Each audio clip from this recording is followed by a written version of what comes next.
so far from Dallas and how their offense is kind of evolving over these last few years? They look pretty good. Obviously, running back 21, the entire offense goes through him. He's a guy that really runs the ball well, great vision, good speed. He really understands how to play behind his pads. And then the quarterback, Dak, has been doing an excellent job of keeping the ball. He's getting involved in the run game as well. Stands in the pocket really well. So those are two guys that we certainly have to stop.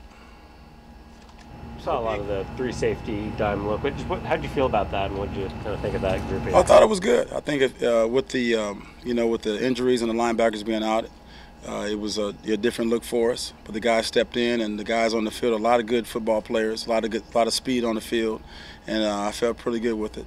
How much does Bradley's flexibility allow you to do stuff like that? Bradley's outstanding. He's really smart. He understands ball. He's a guy that he's like a coach on the field, and his ability to tackle in the open field, his ability to match up on different receivers and backs really gives us great versatility. How do you feel about Austin? Really happy with Austin. Again, we have a lot of young players playing, and with the young players playing, it's going to make us better in the long run. But Austin really stepped in for Bobby. We didn't lose much. He worked hard, made his plays. Obviously, there's going to be some rookie mistakes, but at the same time, the effort, the football knowledge, the ability to make the play, the ability to be able to talk and be able to coach them in those hostile environments, I was very, very impressed with. Could you give us a sense of how difficult that is for a guy making his first career start to be in charge of the entire defense like that? Well, I wouldn't say difficult. It's fun. It's exciting. It's what you always wanted to do, to play football at the highest levels, and sometimes you get what you ask for.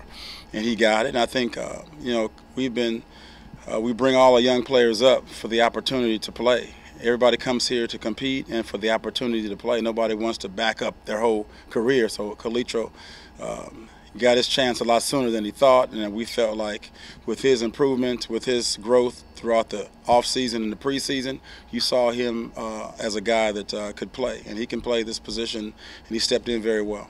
What has been the biggest part of Shaquille Griffin's progress from last year to this year? You can see he's a guy that really understands, the corner play. He knows how to go up and get the ball. He's really fast. He understands his technique, and there's no limit for how good he can be. It's just a matter of practicing, continue to learn, continue to improve, and then the good stuff starts to come. We talked about the linebacker play and the back end, but what about the defensive line? What can you say about that? Well, they all work together. I mean, it's a team effort. I mean, this defense and football itself is the ultimate team game. So the rush, the run defense, the coverage, it all works together. I think everybody from the defensive line to the linebackers to the secondary, whether it's run or pass, we're all connected. So I think all three levels are connected throughout. With the injuries of Bobby and KJ, how different has this been than you expected it to be when you started? How did you have to change scheme? Well, I didn't have to change anything. I think coming into it, one thing I wanted to do was to make sure we had depth. To have guys to develop young players behind the starters. So if anything were to happen, the guys had to take a water break or got tired on one play, and the guy has to go in like Austin Kalitro. He goes in and we don't lose much.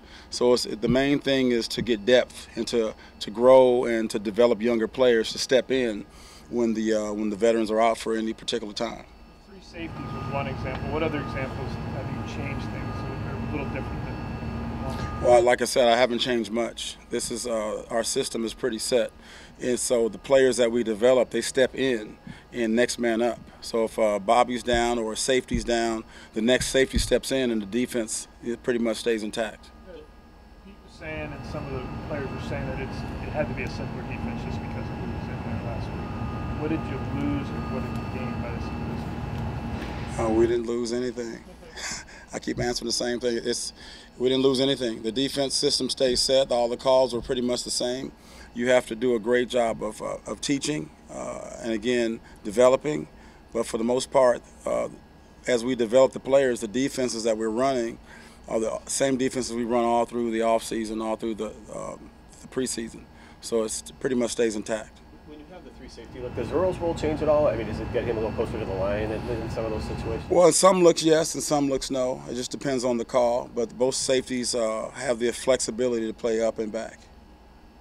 What do you have to do to get more production out of that pass rush outside of Frank? Just keep practicing, keep developing, keep working, and I think that that it's still early in the season, but at the same time, it's a matter of just work. In the history of ball, it's about work, getting better, and finding different ways to get the quarterback off the spot. Jordan had, I think, 14 snaps in the game. Are you hoping to get more from him and kind of more production from him? Well, it kind of depends on health. It kind of depends on how the players react to the load, to the reps, and Deion has a situation where he had missed a lot of camp because of his injury. So now it's important that we work him back in at a good rep count. How did Kendricks do as far as just absorbing everything in a couple of days and then playing like he did? Very happy.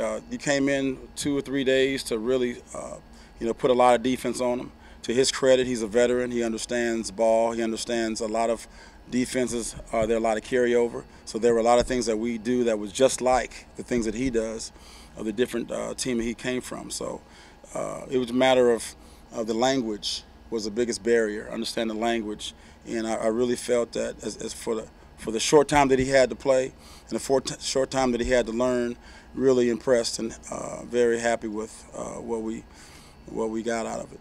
When you've got a guy who has to turn around, get here on a Friday and play on a Monday, what does that mean for you? How do you help him there? Well, I've done it before. There's been the past where Navarro Bowman came in on a Monday and we played him on a Thursday and he started and he had game ball.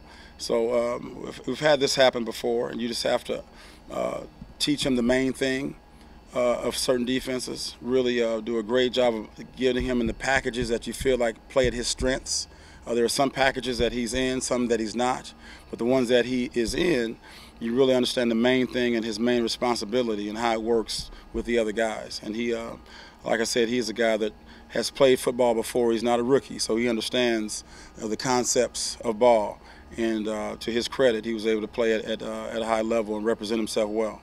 What did you see out of Naz Jones and Poona Ford when they played? It looks like they'll maybe have to play more now. You don't have Tom Johnson. They step in. They're on the team because they're pretty good football players, and we have a lot of confidence in their ability, or they wouldn't be here. They can step in and play, and we really understand that those guys that they're going to be in the rotation, and we expect a high level from them.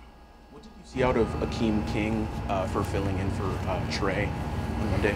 We like Akeem. That's why he's here, and we have a lot of respect and a lot of understanding that he's a really good football player. And when one guy's down, his next man up, and he's here for a reason because he's a pro player, and we're happy with with his ability to make plays and to fit in.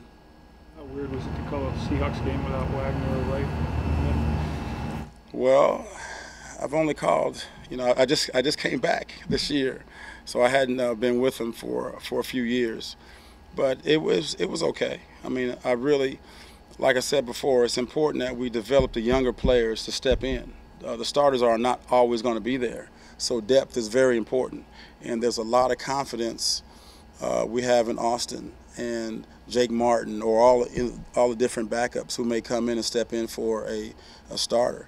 So with Bobby not being there, I have the confidence that Austin could step up and play the way he does, or he wouldn't be here. He's a really good football player, and we expect a high level from him when he steps in, and there shouldn't be much drop-off. Anything else? Thanks, Coach. Thank you, Coach. Thank you.